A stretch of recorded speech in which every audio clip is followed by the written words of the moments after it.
Recording in progress.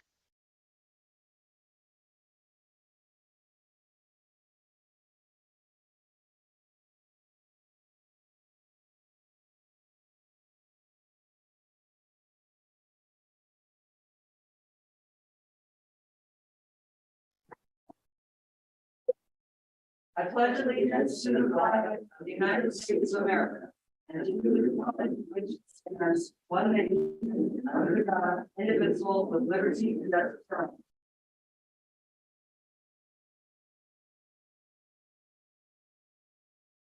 Public presentations. This is the time for persons who wish to address the council on any matter on this agenda and over which the council has jurisdiction. As such, a dialogue with the council or staff is not allowed under the Ralph M. Brown Act. Items requiring council actions not listed on this agenda may be placed on the next regular agenda for consideration if the council directs, unless a finding is made by at least 2/3 of the council that the item came up after the agenda was posted and is of an urgency nature requiring immediate action. Please limit comments to a maximum of 3 minutes. Does anyone care to say anything? No, are there, yeah, that's, okay. But it has to be something not on the agenda. So I think it's on the agenda. Any hands raised, any emails? Yeah. We'll close public presentation and move to the consent calendar. Is there anyone who would like to remove an item from the consent calendar? Number 3. Okay, we're under number 3.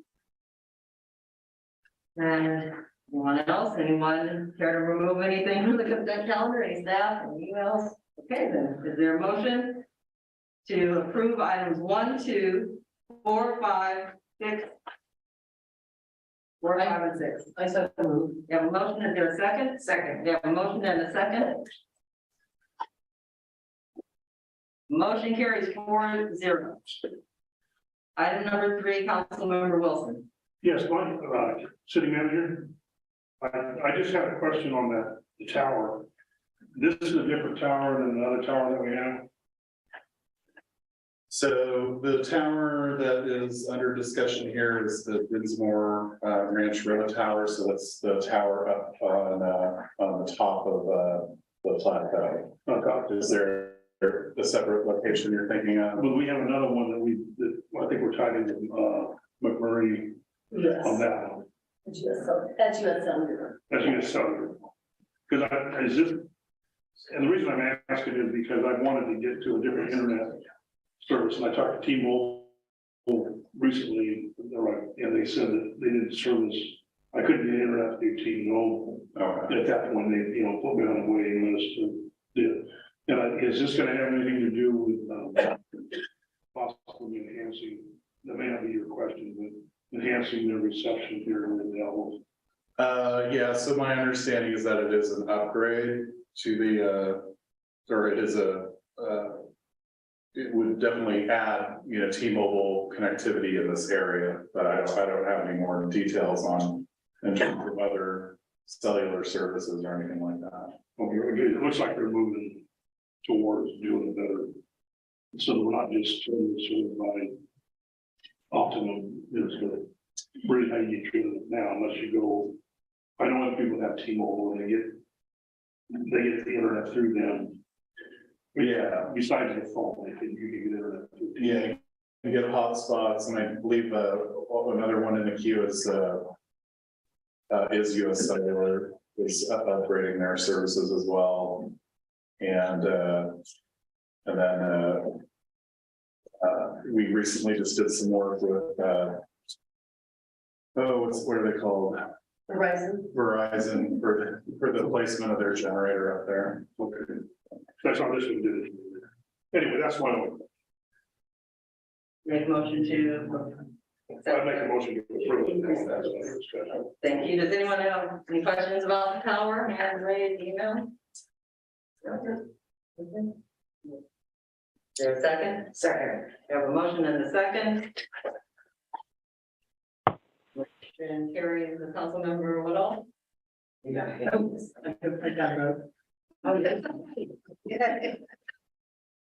Motion carries 4-0. City manager staff update, page 46 in our packets. City manager. Thank you, Mayor Barnes, members of the council. So,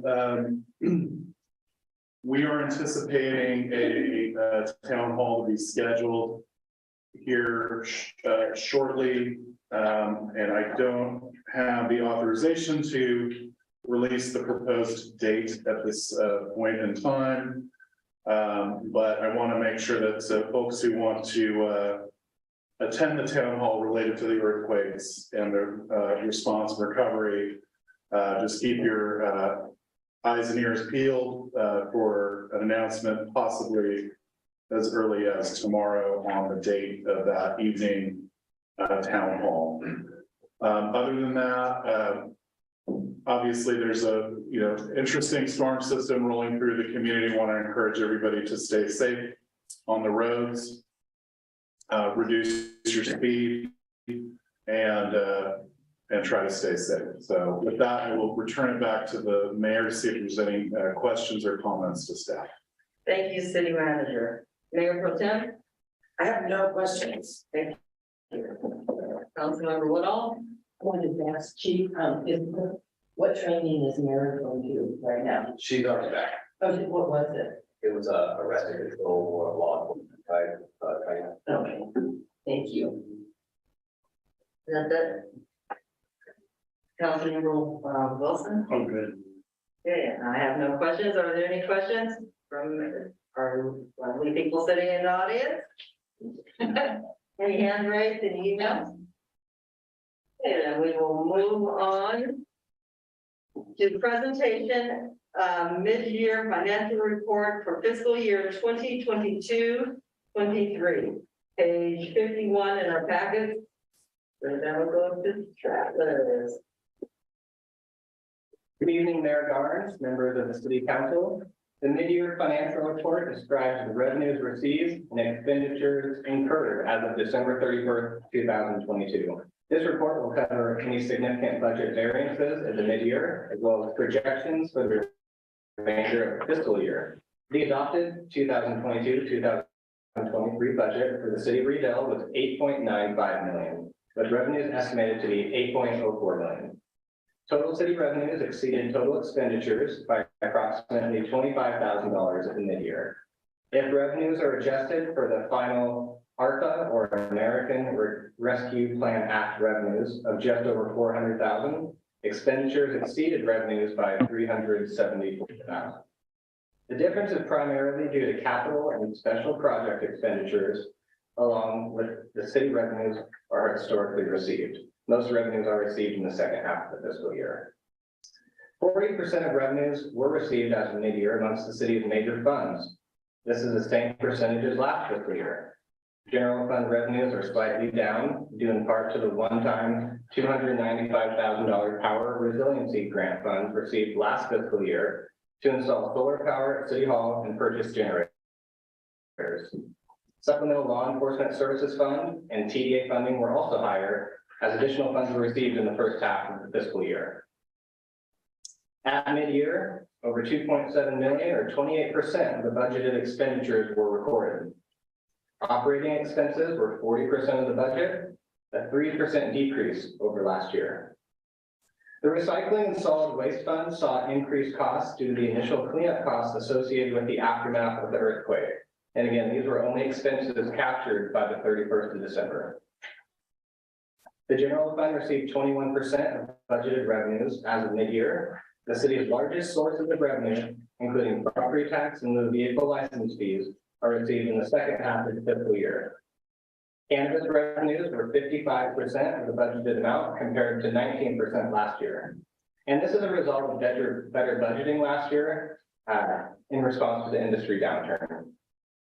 42% of total general fund appropriations were spent mid-year, which includes capital and special projects. The street fund revenues increased by 8%. This is attributed to increases in the gas tax as well as SB1. The enterprise funds, which are water and sewer, our water and sewer fund. The sewer fund received 51% of the budgeted revenues as of mid-year. and that includes all fees, charges, penalties, and new sewer service connections. Expenditures were 50% of the budgeted amount, with the treatment plant loan to be paid off in 2043. The water fund has received 53% of expected revenues as of mid-year, but did not see a year-over-year increase in revenue, in part to the water arrearage money that was received last year as part of the pandemic.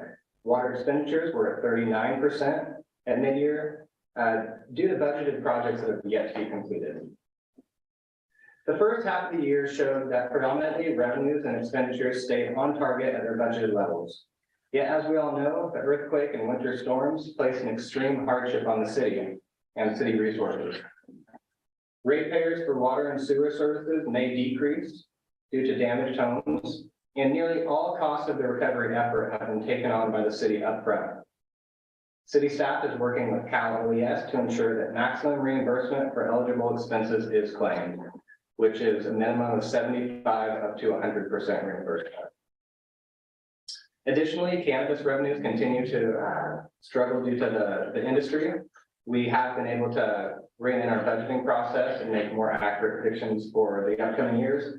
So that helps with budget projections in terms of revenue and expense appropriations in terms of doing special projects and capital projects for the city. Again, state-based formulas for street revenues are not sufficient to cover the maintenance required. And this has been offset by investments in the general fund. And again, we've seen a lot of those purchases with the slurry field project, which is included on this fiscal year's budget. The economic outlook continues to be hard to forecast as inflation, supply chain issues, and the lingering pandemic issues continue to plague the economic forecast. Overall, revenues into the city are at historic highs. However, on the flip side, operating costs continue to grow, including dispatch, labor, animal care, public safety, software, and insurance. I'd like to thank you guys for your time this evening, and I'd be happy to answer any questions you have. Thank you, Financial Director. I talked to him. Okay. Councilmember Wilson. Just one question on the wastewater and water account. Because of the damaged houses, there's gonna be less use of that. How does that affect the people that are, I don't believe the water makes you pay, but the wastewater, I think you have to pay your, what do you call it, administrative costs, Right. even if you're not using it. Yep, so the base rate would still be in effect. This would obviously lower it down to that base amount. And then if people are leaving the town and vacating completely, then there would be no way to collect or anything like that. So that was kind of the basis on a possible decrease in that revenue if citizens aren't able to occupy the home. There's no cases where the people aren't able to get their service because of any damage to the sewer system. No. So the sewer system will still collect and still operating. However, on the private side, there may be there is going to be a fair amount of damage on various random private laterals, including potentially, disconnections on some of the red tags. The foundation goes. Is there any thought to, and this is probably more of a council question, whatever is to some kind of a relief, like we did I think on the water, if you had a leak, there was something that applied to that time, that there would be some kind of relief for the red tag people to be able to get their stuff fixed so that they can use it. So we would have to take a look at the ordinance in place as to whether that is allowable, because the value of the property is affected by the adjacentness of sewer services. And so that's part of the reason why those charges occur on properties that are vacant or not in use. Well, I understand the concept. I'm just saying that for the people that are red tagged, I mean, they got enough problems as it is. They did not want to be there. Huh? They did not want to be there. They're not voluntarily not there. They're there because they can't be there. Is there, I'm just asking, is there something the city It can do. Yeah. can do as like a moratorium thing to give them some relief? Anything helps at this point. So I think in that case, we would have to look at, with the city attorney, changing the ordinance itself and altering the ordinance to adjust for that. So it's a little bit different than a resolution dealing with a policy within the framework. You'd have to fundamentally change the ordinance. So that's a first reading, second reading type thing with the attorney involved. And that would be to, like, just, add a natural disaster clause or something like that. Yeah, if there is none that currently exists. Could we look at, is it, I guess you have to ask the council, then, but is that something we could look into? Yeah. To doing, to help? We said that was our top priority with the red tag. Right. And so it may not be as overwhelming to the city as it is to an individual that's trying to get his life back together. Yeah, if that's the consensus of the council. Thank you. That's all I have. Any other questions? Thank you, Travis. Always so straightforward. Thank you. Thank you, Travis. Any questions? From the audience, any hands raised? Any emails? Then this is just receiving file. So thank you very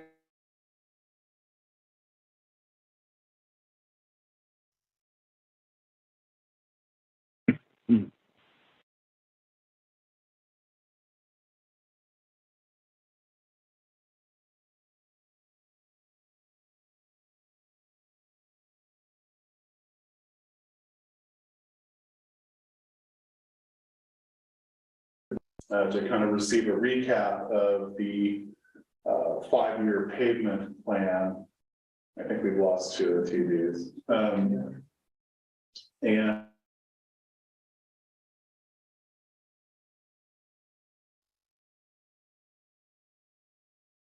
Recording stopped.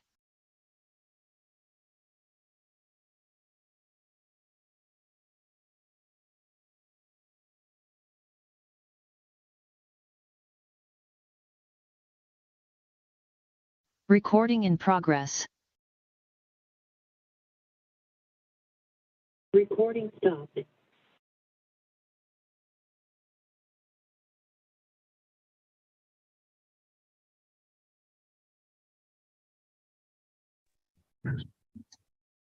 okay. Recording so- in progress.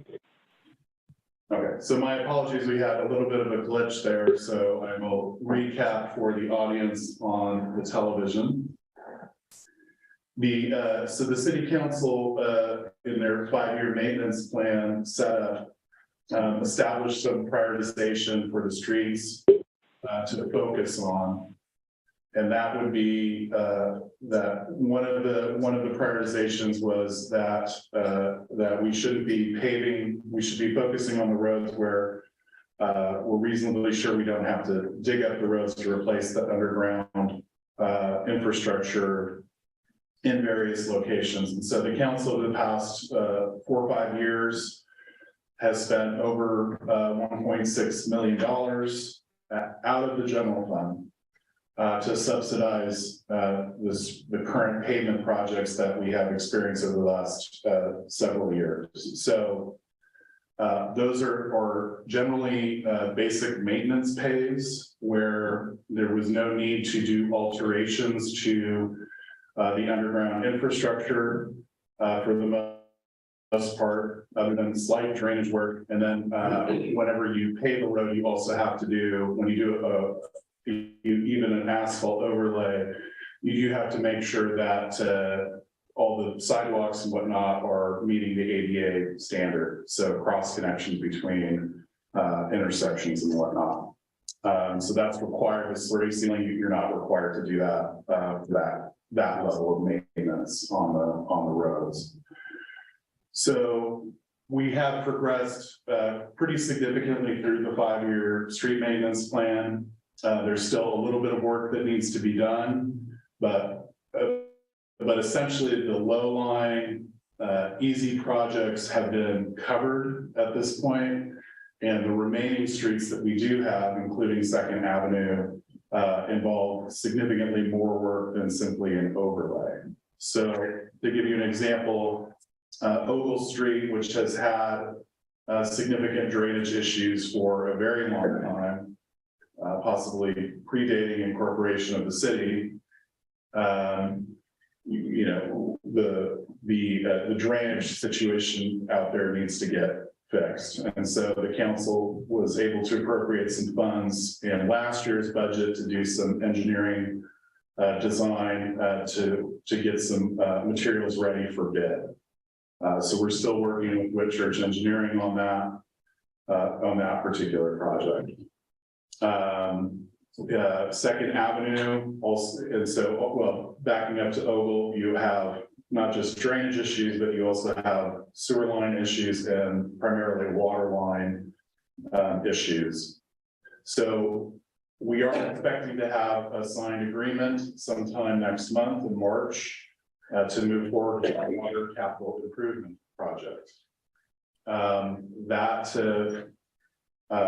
that particular project will knock out these issues on the water side for those roads. So Second Avenue, Ogle, and some of the other more damaged streets will receive corrections to their water lines in those streets, and they'll be closer to meeting that criteria to be paved. Second Avenue is specifically, you have drainage issues there as well, water and sewer infrastructure that needs to be replaced, and then any existing sidewalks on those two blocks would also have to be would have to meet the ADA definition for corrective repairs to the sidewalks there. So again, $1.6 million to get to where we're at today on relatively simple projects. However, the ones that we're moving forward on now and need to move forward on require a higher degree of engineering, require significant underground repairs to the various streets in order for the final product to be a workable product that doesn't create a new problem. So one of the problems with Second Avenue in particular is, just doing an overlay there tomorrow doesn't take care of any of the underground infrastructure, and it potentially actually creates a larger problem with drainage. That would be the same case on Ogle Avenue. On some of the other streets, I believe Elk is the other one that's in pretty bad shape. So these are the complications that we face, is that the bill, really climbs for the remaining projects.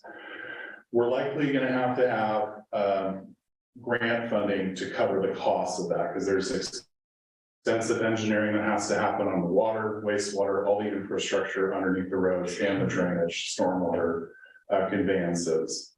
So one of the last projects that we did was working on trying to get income surveys and CDBG certification for the Ogle Street project. And unfortunately, we didn't get enough respondents responding to that particular request, which would have provided funding for the drainage work and potentially some of the asphalt work that needs to be done out there. So I think the threshold, particularly with community involvement with Second Avenue, might be easier to achieve because it's a tight, we're talking about really two really bad blocks. And that we might be able to, put together another income survey so that we can potentially pull down CDBG funding, put in a grant application to do those two streets from top to bottom. It's essentially a total street rebuild. And one of the reasons why we do the slurry sealing is because it's significantly cheaper to do the maintenance up front than it is to do a full street rebuild. So those are kind of the challenges that we're facing. I don't have any accurate costs on what it would take to redo the 2 blocks on Second Avenue. And similarly, I don't have the pavement costs engineering for Oval or the other streets. So that could be something that we incorporate into this next year's budget, is to do additional pre-planning, which helps us to do the grant applications and gives us the time to be able to do the income surveys, to try to put together a package to see if we can get those, those major projects funded. Because likely, Second Avenue, my guess is it's going to even just 2 blocks, because of the infrastructure needs there, the need for pretty extensive engineering across different infrastructure segments. You're probably talking about a $1 million project just for those 2 blocks. So these are significant dollars when we've already kind of pushed the envelope in terms of about $1.6 million at this point in time. So with that, I'm happy to answer any questions that the council may have, and see where the council would like to go from here. Thank you, city manager. So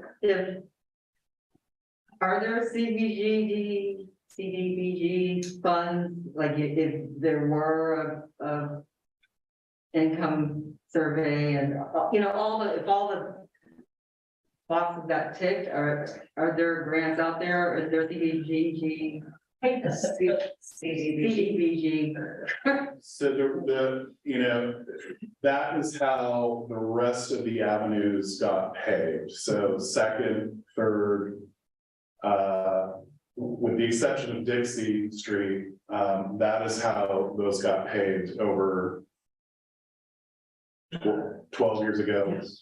And again, I think the same strategy was implemented, which was to try to cover as many of the blocks. And then that project ran out of money. And then the kind of the most expensive and the most difficult portion didn't end up getting paid. So it has been done before to utilize CDBG funding for these types of projects. The state would love a project like that because there's very clear before and after pictures. This is a very terrible street in a terrible condition. So I think it potentially could work, but it's not something that we can do this summer. Yeah. But I think it's possible to do. So If and when we have a sewer grant, would that be included? That infrastructure? So the sewer side, there's still a lot of work that has to be done in terms of cammering and evaluating the system. And we're getting potentially some additional grant funding to do that.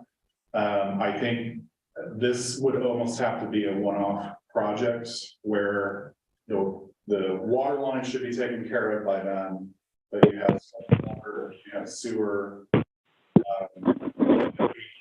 ADA considerations that need to be addressed out there, and that's what the grant would hopefully cover. And they do in the CDBG program allow for that types of infrastructure, but again, it has to meet certain national objectives, and so you have to, unfortunately, in Rio Dell, you have to conduct income surveys to verify the income levels of those benefiting from the street project.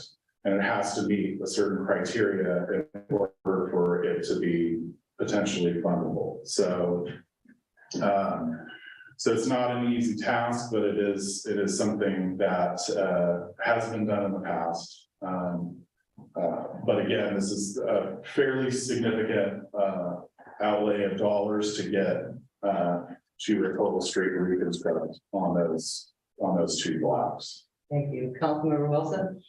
Yes, when you do the income survey, can it be narrowed to where it only applies to the 2 blocks that you're really trying to focus on?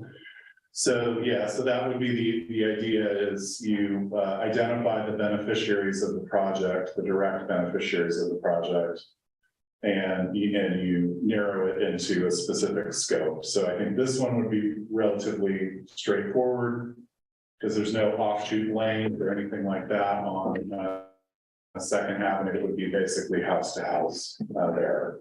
And so what would be beneficial that Oval Avenue did not have is a community group helping to encourage the other residents on the block to fill out the income survey in order to get the project towards funding.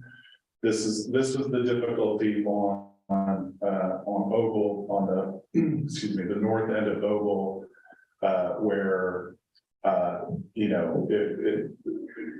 just the income surveys were just not getting turned back in. And for obvious reasons, people don't want to be filling out income forms and returning that information. But in order to pull down CDBG funding, you have to have those forms filled out. And almost house by house, I think you got to get like at least 80% or more of the residents that responding to the surveys. So it's a very high bar to get. And but it's possible to do. Well, I just, where there seems to be some people that have, their vested interest in they're coming down to the council meeting. If they would pick up that burden to go, door to door and say, hey, look, if we want to get something done, we got to at least fill out these forms and participate with the city, so everybody can go together and get this. And it seems like it should be, at least to get the survey should be achievable. And again, if we list the residents, then maybe some more key people there to go and from the other people, what I would be something I would suggest. Yeah. And I think we would need to discuss the timing of that, because we would essentially have to file a whole new project under a NOFA, which is an acronym for Notice of Funding Availability. And so those typically only occur, once a year. So you'd have to make sure that the timing is correct to make that application. Because the CDBG funding is competitive based. So you're competing not just with, large cities who typically get a standard allocation. They don't even have to compete with it. But the other cities are kind of stuck competing against each other for a very limited pool of funding. But on the flip side, we have delivered these projects before, and I think visually there would be a very clear before and after image that the funding agencies really like. So whereas sewer, you do work on the sewer, it's kind of unseen. It's kind of the same with water, but when you're able to incorporate a comprehensive project and have that nice asphalt surface at the end, the funding agencies typically like. Well, I would hope that we could make that a priority on the list of things, along with all the other priorities. That we'd be able to try something to make this, at least give it an honest shot and try to make it work. Just my opinion.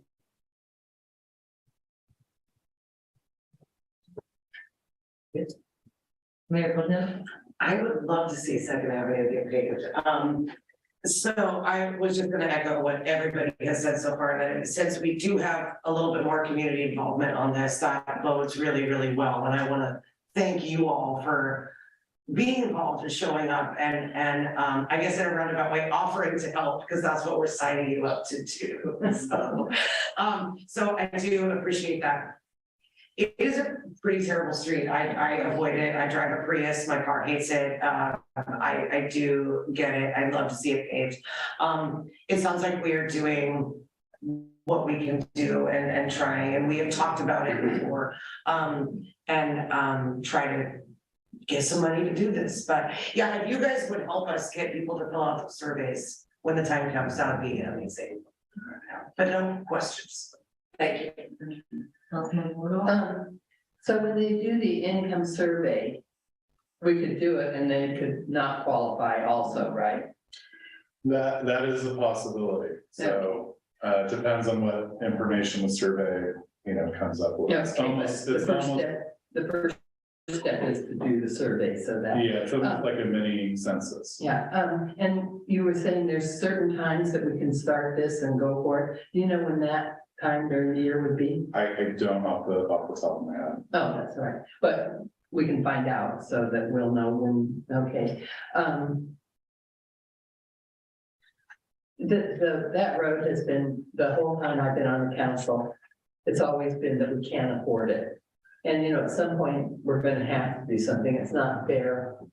It takes values of homes down when the roads are that bad. And, I think we've kicked the bucket long enough, I don't know how we're gonna do it, I mean, we're gonna start where we can start and try to get this fixed. And, in the meantime, I'm just wondering, is there any small ways to make the road better right now, or it's not, it's beyond making. Keep up on it with doing coal patch and things like that, and then the edges are just rock, so we can kind of grade rock, but the problem there is you have to have vehicles off the road for me to be able to do that. Well, I was just wondering, because I thought even if we could do a little bit to Yeah. help before we could do something else, and, yeah, I think it's good that we look for things to do the CDBG. Is there, could we budget for a study or something to what it's going to bring the next?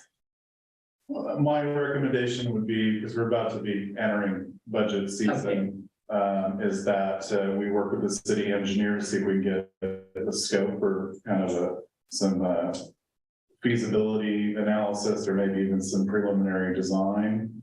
So we can get some cost estimates that we can also submit in grant applications. So we would, try to incorporate that into the budget for this upcoming. I'd like to see that. That we budget for the study. That's all the questions I have. Thank you, and I think, I mean, I agree with everyone, we need to put it on our list of now. Let's look at it and see what we can do and do what we can do. If there's any way to make it more passable in the meantime, that would be good, and I just want, I would like you all to know that because there's so much underneath that needs to be done, that's really the greater holdup is that it is so much underneath that needs to be done, so much infrastructure. And now we're in this unfortunate post-earthquake situation where funds have gone out from the city, so now we're gonna set back a little bit more, but I think along with everyone here, from a street perspective, we want to put second right at the top. Like Julie said, let's stop taking it down the roads. Let's start looking at it at the, budget time. But I guess just please be aware that now with the earthquake, we are at a, unfortunately, we're 2 steps back. And so, but we're definitely want to be there to hear you. And it is, I think, as you can tell, all of our intent to address this issue.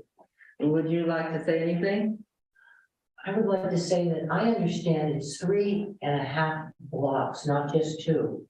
Maybe it's just 2 for the underneath part that needs to be done. But it's 3.5 blocks that are just terrible. You can't even drive down the right side of the street. It's horrible. And any adding of the asphalt to like cover it up for a while or put a Band-Aid on it is just gonna make the drainage problems worse. There's absolutely no drainage. It all goes into our yards, under our houses. We've got this much water out after you step outside. This much water, you can't even stay dry getting in your car. It's dangerous. It's not safe, it's not healthy for anyone. And it sure is not a street to be proud of. I'd like to be proud of my street. We deserve it. Absolutely did. Yeah. So, Well, any hands raised, any emails? Just one other question, when we first hired Travis, weren't you doing a lot of, grant researching? Yes, yeah, that was one of the roles that I. I know you moved into this capacity.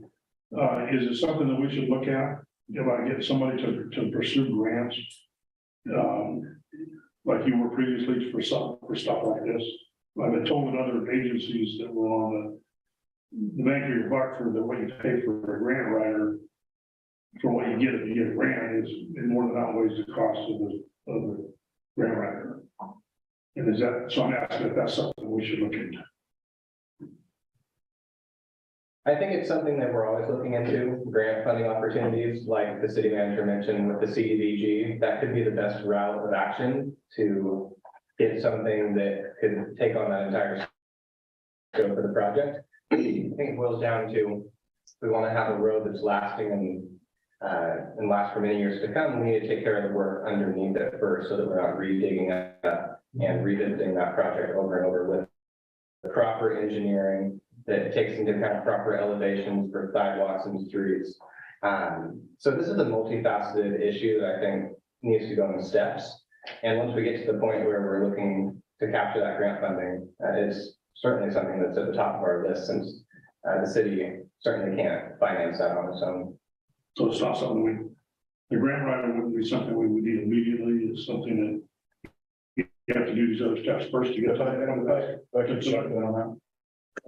jump in on that. So I think we have to kind of look at the overall picture of the city's budget and financial picture, and kind of look at the entire system holistically, whether we need a grant writer, whether we need additional resources to the police department. In particular, a grant writer would be somebody who is going to be fronted at the very least with general fund dollars. And these are very scarce dollars, and that primarily go towards funding the police department. So there's a balance here that has to occur. And I don't think it's wise to look at any one specific issue from meeting to meeting and say, this is the priority. We have to incorporate the discussion into the overall budget discussion as to figure out the best path forward that the council wants, given the fact that we don't have unlimited resources. So I just want to encourage this to be, part of our conversation at budget time as to whether the priority is to continue to subsidize street operations, or hire a grant writer, or hire an additional police officer, and then in the context of also maintaining adequate reserves in the city's financial system for unanticipated events such as earthquakes and that sort of thing. So I just want to encourage the council that we want to use the budget process to look at the entire system holistically and come up with the best plan that meets the most needs in the community. Well, I guess part of what I understand what you're saying on the holistic, looking at all of the stuff, the overall budget, but are there grants?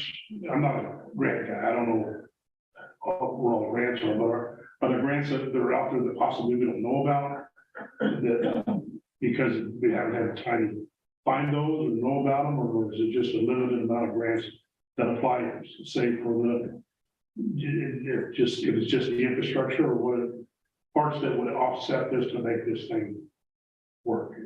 Is there something we're missing that we could be doing to try to go after something I don't know about even exists? Yeah, I mean, I would never say never that there isn't some sort of grant out there, but typically on transportation grants, you're going to have a really tough time finding grants that will cover residential street. Now, there may be grants available for large infrastructure projects. So, for example, the ATP project, where we did some reconfiguration of the Caltrans right of way. That was a pretty significantly sized project, but going towards a residential street, there's typically not going to be grant dollars available other than CDBG. Thank you. That's all I understand the ADA, is it the ADA, American Disability Act, and the California Disability Rights people are interested in what's going on here. And I would like to know when these grants are when the applications are coming out. Because I'd like to get on it right away. You know what I'm saying? Is there a time frame if an income study is done? Like a visual. I'd like to know that. Is there a time frame that it's only good for 6 months, or do you know that answer? So, yeah, as I stated earlier, the timing is something that would have to be looked at and worked out, so. Well, I think, did you have something else you need to say? When can we find this out? Because if you want us to go out and get these income statements, then we need to know when and how fast it has to be done. And I think once the notice of funds available, when those kind of things come out and then the city is made aware of them, then at that point, that's when the city can reach out. That isn't an answer we have to give you right now. So, but I think that addressing it at the budget, looking at it, yeah. I mean, budget comes up in April, May, that's when we start talking.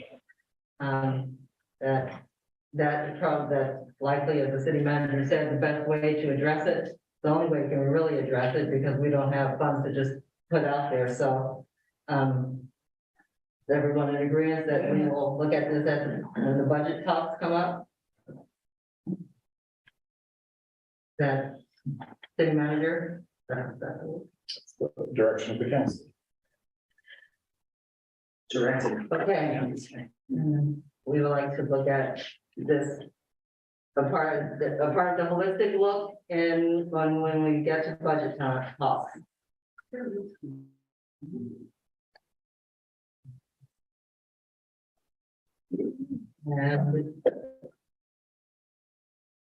And now we will move on to approved resolution number 1573-2023, amending the safety element to include a brief discussion on the December 20th, 2022, and January 1st, 2023 earthquakes, and to incorporate the county local hazard mitigation plan by reference, and to include the Rio Dell element of the LHMP and the safety element.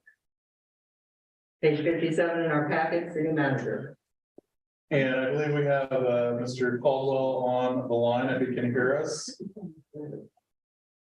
I can, thank you very much. As the mayor indicated, this does start on page 57 of your packet. The safety element is one of 7 state mandated elements of the general plan. It, along with the land use element, the circulation element, the housing element, the noise element, the open space and conservation element. We actually adopted the current safety element in 2016. And what we're recommending here is that we incorporate a brief discussion of the recent earthquakes in the seismic portion of the safety element. Basically update the safety element to reference those recent earthquakes, and then also to incorporate the local hazard mitigation plan. The local hazard mitigation plan and the safety element are really closely related. Both documents try to identify and prioritize vulnerable areas in the local community. Those areas that are subject to flooding or dam inundation, earthquake, landslides, fires, and that stuff. The LHMP was actually adopted, the countywide one, which included the city of Rio Dell, was actually adopted December of 2020. The city actually worked with 23 other local jurisdictions in developing the local hazard mitigation plan. The city manager played a key role for the city in providing input for that plan. And one of the things we need to do, and it's something that was required by Assembly Bill 2140, is that you have to incorporate the local hazard mitigation plan into your safety element. And what that does, it makes possibly additional funds available through the California Disaster Assistance Act to help cover and maybe cover all of that 25% local match. So what we're doing tonight is we are going to update the safety plan to incorporate that brief discussion regarding our local recent earthquakes, and then to include the local hazard mitigation plan.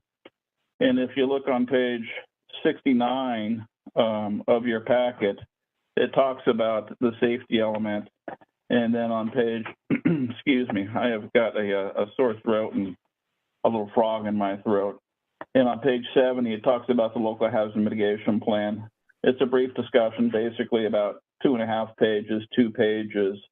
And then starting on page 73 is where we actually include a reference to the recent earthquakes, which would supplement what we have in our seismic discussion of the safety element. So I hope you all had a chance to take a look at it, go over it.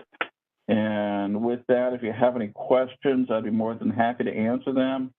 If not, I would recommend that your council approve resolution 1573-2023, and then we can actually provide that resolution to our local OES coordinator, which of course is the Sheriff's Department and Ryan Derby. Again, I'd be more than happy to answer any questions you may have. Thank you. Mayor Pro Tem? No questions, but I really liked your maps at the very end and all the models of different quakes coming from different places and floods and stuff. I think the visual really helps understand when we're at risk and when we're not. And then I'm going, where's my house? Where am I? Anyway, so no, I think this is well thought out and I'm fine with mending. Thank you. Councilmember Woodall? No questions. Great idea. Thank you. Councilmember Wilson? Just, I think just one question is, where this thing ties in with FEMA, we've had no, really anything to help us with the FEMA, from the FEMA group. By having this in our ordinance, would this give us more leverage to have gotten possibly there here? No, unfortunately, I apologize for interrupting. Unfortunately, the FEMA threshold is really a monetary threshold. And from what I understand, and the city manager can correct me if I'm wrong, I believe it's $65 million. So this won't help us in terms of FEMA relief. It will potentially help us in terms of the California Disaster Assistance Relief in our 25% share ultimately. And that is the intent here, and you never know until you actually make application. All right. I just see the way that some stuff that's happened locally not locally, but on the news. 1 minute FEMA was going to help them, and then FEMA wasn't going to help them, and then FEMA was, because there was obviously some other political pressure that we don't have here to seemingly get some attention to disasters. Once again, I believe the city manager pointed this out a number of times in press releases and discussions with local reporters. Economically depressed communities, rural communities are at a disadvantage when it comes to FEMA relief. If we had 100 houses that were red tagged that were basically destroyed, and those 100 houses, for example, valued maybe $25 million, that would not pass that threshold. However, if 100 houses in Napa or Malibu or Long Beach were destroyed, of course, they would exceed that $65 million threshold, and they would be eligible for FEMA relief. Again, it's disproportionate to rural communities, to poor communities, and unfortunately, we are a rural, fairly poor community up here in Rio Dell. All right, thank you for that clarification. Thank you. Do you have any questions? No? Any hands raised? Any email? Thank you, Kevin. Appreciate you being here. Hope you feel better. Is there a motion to approve the first reading of resolution number 1573-2023, amending the safety element to include a brief discussion of the earthquakes and to incorporate the county local hazard mitigation plan? Mayor Gardens, if I may, resolutions do not require a second reading, so once this resolution is approved, it is approved. We do not have to come back to your council for a second reading. Okay, well, thank you very much for that. So is there a motion then to just approve that? Yes. We have a motion, is there a second? Second. We have a motion and a second, please vote. Motion carries 4-0. Thank you, Kevin, feel better. Thank you very much. Mhm. And now we will move on to council reports and communications. Member Wilson? Just all I have is that I have an RCEA this Thursday. The way the week worked out, you're having one week and one the next week. The council meeting, both the first and the third Tuesday it's the week later. So anyhow, we have RCEA Thursday to go over what they're going with. Okay. That's all I have. Thank you. Everyone? Yeah, I went to the school board meeting. It was last week, I think, yes. It was last week or the week before. Just to touch base and get, hear where they're at with earthquake recovery. It sounds like they're much in the same boat as we are as far as fill out papers, wait, fill out papers, wait. They did get one classroom fixed, which is great. There is no news on the gym fixes, but they are also pursuing, funding that covers public state agencies and they're doing what they're doing. They are also, it sounds like, doing a really good job of supporting their families who have been displaced outside of Rio Dell, providing gas cards and whatnot, so the kids can still get to school and their enrollment really isn't down, so that's good. And beyond that, I have a REDAC meeting Monday. That's it. Thank you. Councilmember Whittle. Thursday, I'll be covering the HCOG meeting for Councilman Moore. No nuisance abatement meeting tomorrow.